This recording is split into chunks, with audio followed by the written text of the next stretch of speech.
Okay. Hey y'all. I know I've missed getting videos done the last few days. I have worked second shift at work Friday, Saturday, and Sunday night, and this was race weekend, Talladega Race Weekend. Um, so I mean, at a hotel for a big major, American sports race. Obviously, it's gonna be like challenging. I sat down numerous times on Friday and even tried a couple times on Saturday to make a video, and just being exhausted and brain warped from dealing with guests and everything.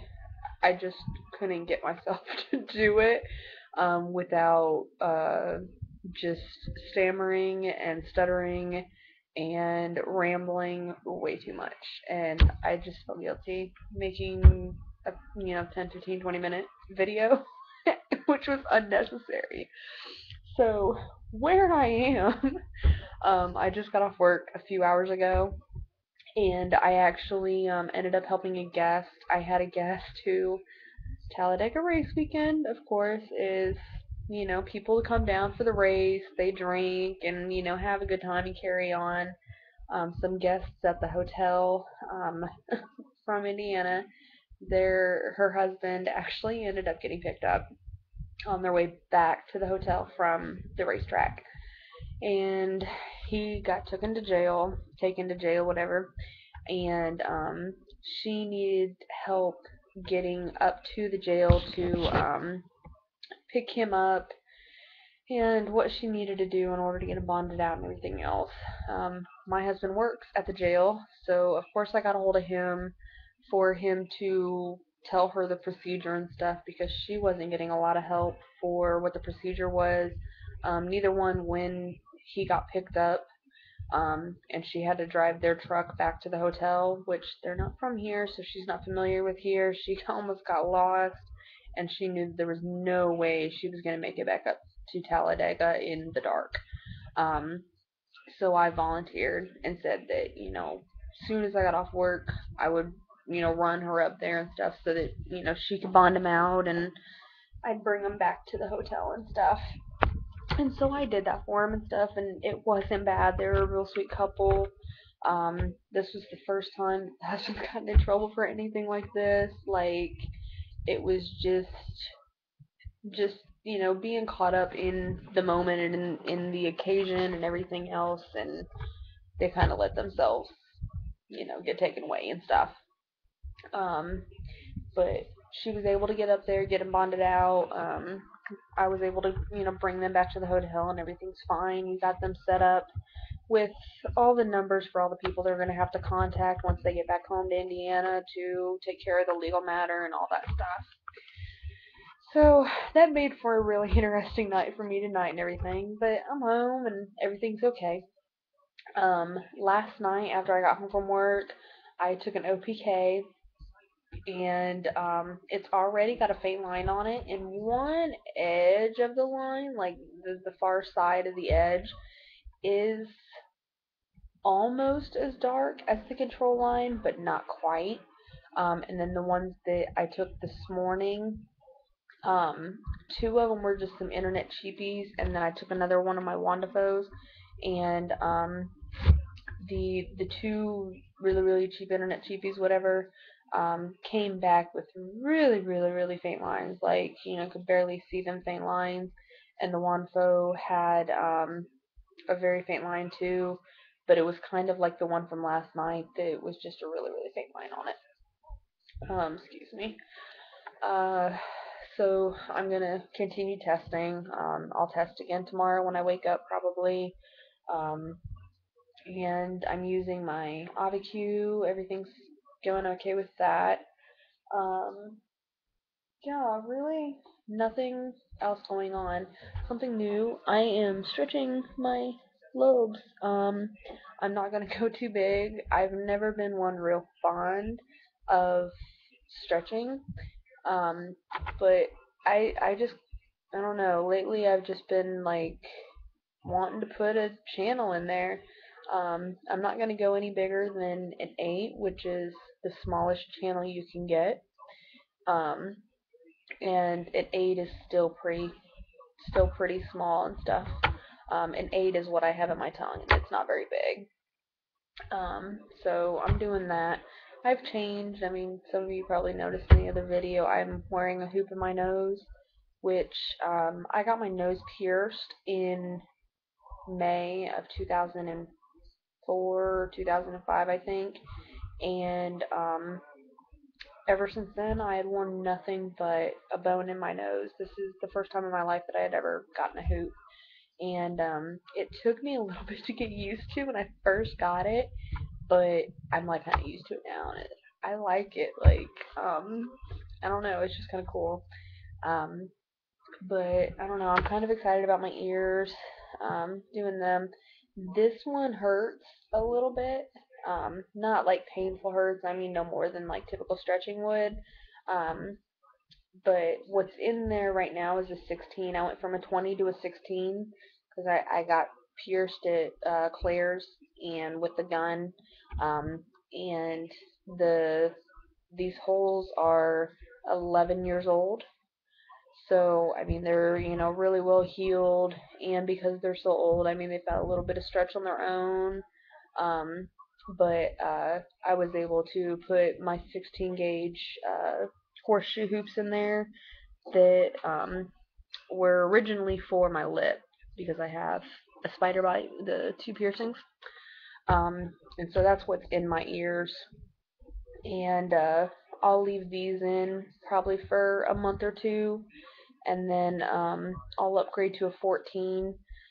This one, my right ear is a little bit tighter than my left, mainly because I sleep on my left hand side and because I'm right-handed. Um, my right hand is always busy. Like if I'm on the computer, I've got my mouse going or whatever, and so I'm always twisting my left earrings. So this one was seemed a lot looser, and easier to put the 16 gauge hoop in than what this one did. Um, but I think past this point, I think they'll stretch pretty evenly and stuff. So I don't think it'll be a problem. But I know the only reason that this one was that way is because this is the ear that I constantly sit here and twirl my earrings like this. Like that's my fidget. If my hair's tied back, which I always keep my hair tied back, and you guys I'm sure have noticed that by now, because I just really don't like my hair down that much. Even though my hair is straight, I straight iron it. Yes, I'm one of those weird folks. Just because it's got a little bit of a natural wave and the hair flips off, weird ways and stuff. So if it's down, I flat iron it down. And flat ironing my hair, even though it's, maybe a couple of inches past my collarbone, it still takes like half an hour probably. I need to get a new flat iron because now that my hair's gotten longer, I need to get a wider flat iron. I just haven't gotten around to it because I prefer to wear it up so much more. Because if I wear it down, I'm twirling it. And that annoys people apparently. People get annoyed by me twirling my hair. But it's just a fidget that I can't help. I don't know if my hair twirling and my earring spinning is a fidget from, the fact that I don't smoke anymore, and that's just something I picked up. But I guess that's kind of, my little perk that is me. Um, so yeah, nothing else really going on. If any of you guys got tips on stretching, um, please feel free to share because I've not done it before and I'm not doing it with tapers. I thought about doing it, but I don't really want to do it with tapers because I'm not trying to do it in a hurry or anything like that. Um, I just want them. I want to be able to put the channel tunnels in there. Channel. Um, sure. I can't even think of the word because I'm like so spaced and tired right now. Um, the channel studs. I just want to be able to put those in there um, by the time that we have our wedding.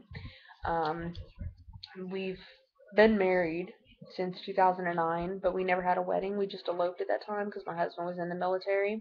And so we've just planned on doing a wedding on an anniversary. And what I'm hoping for is to do a wedding for our fifth anniversary, which would be in July of 2014. So I've got plenty of time to get my earrings up. Uh, what would it be? 14, 12, 10, four more sizes. Four sizes is all I'm gonna, finish with, and year and a half time is more than enough to do those four sizes. And I'm just gonna do it gradual. I'm just gonna, you know, keep it like this and, put a little bit bigger earring in every once in a while. Um, yes, I have McDonald's. Not healthy. This is just Sprite. But getting home as late as I did, I just had to pick up something quick. And it's Monopoly time. It's not a healthy meal, but it's Monopoly time, and we play Monopoly. We've played Monopoly. Our family. My mom started playing Monopoly the first year they did it, and so I'm playing Monopoly. Um, but yeah, nothing else is going on. I need tips for what I can do to fill the other 25 day. Well, it's like 23 days now. So leave those in the comments, please. Leave me ideas for what to fill my other veto days with. As far as tags, whatever. I'm gonna try and see if I can find a few tags from tags that y'all ladies have done for the Vita times and stuff. Um, and see if I can find something else out. Find a couple and stuff. Couple tags probably won't get done just because my husband annoys people. Like, he's quirky and I love him, but he can be really annoying and really obnoxious. And I know that if I got him on the cam with me, it would just be bad news. I am still trying to fix his mouth because he was a Marine. Um, he obviously cusses like a sailor. And I don't have the prettiest mouth either. I can cuss and everything else too, and do cuss a lot, but I also know how to hold my tongue in front of certain people and can do that. He just, his mouth just runs without filter. So I've been slowly trying to tweak his filter and make it stronger and stronger. He is getting better, but still not quite to the point that I trust making a vlog with him. Might get to that point soon. I don't know. Maybe by the time that we get pregnant and have a baby, and I am in painful labor, maybe I can trust him to make those vlogs and keep everybody updated. But right now, in the meantime, no. Um, but yeah, I must say a congratulations to Tina and Alex. Little baby James is here. That was the news that I woke up to this morning. When I got home from work last night, I seen the post that they were at the hospital and they were trying to induce her labor and not progressing. Found out she was going to do the C-section, and I give her full props. Um, I know it wasn't her birth plan, but it's very rare that birth plans go the way that we want, especially with the first child. My daughter, my birth plan was to not have an IV, not to have any medicine, not to have, the doctor there if, we could avoid it. I went to a doctor that had a midwife, and so it would have been my midwife that was there. They would have had a very limited number of people in my room. Um, I was gonna have some, soft music. The lights were gonna be dimmed. I mean, it was just going to be as subtle as possible. Um, they were going to, soon as I delivered my daughter, she would have immediately been put on my chest and coaxed to feed. And once she fed, at that point, then the umbilical cord would have been cut and everything else. I had originally wanted a water birth, but in the state of Indiana, water births are not legal. You can't get them. Um, and getting home births are. really, really tough, at least when I was pregnant with my daughter. And so it just wasn't an option. So we were just trying to go with the most subtle, unintrusive labor that we could have had at the hospital, at the birthing center. And what ended up happening was I became hypertensive. My blood pressure shot up to like 176 over 68 or something like that. It was 176, 178 over something really high. And usually my normal blood pressure, I have really, really low blood pressure, almost to the point where I can't stand up too fast. If I stand up too fast, everything will go black and I'll see spots. My limbs will go numb, my mouth will go numb, things like that. My blood pressure usually sits around like 113 to 120 tops over about 40, 43. So being 178 over, 60 plus was absolutely terrifying for me. Um, and so they had to get me hooked up on monitors and, whatever else. And in the process of doing that, probably the week before I went into labor, I had, one of my last appointments with my midwife, and she had checked my cervix and everything else to see if there was any dilation happening yet. And she had felt little parts, and she was swearing that because the parts were playing back with her, that it had to be hands. She figured that my daughter probably had her hands up above her head or had a hand above her head or something like that. And I swore to her that I was pretty confident she was breech, and that I wanted an ultrasound. She said that, we had like 3 more weeks before, I was supposed to be delivering, which I steadily told her no, that I was a month further along than what they were trying to take. And it was just, I fought with that doctor the entire labor and stuff. But they were still going to, honor my wishes and stuff for the labor and stuff.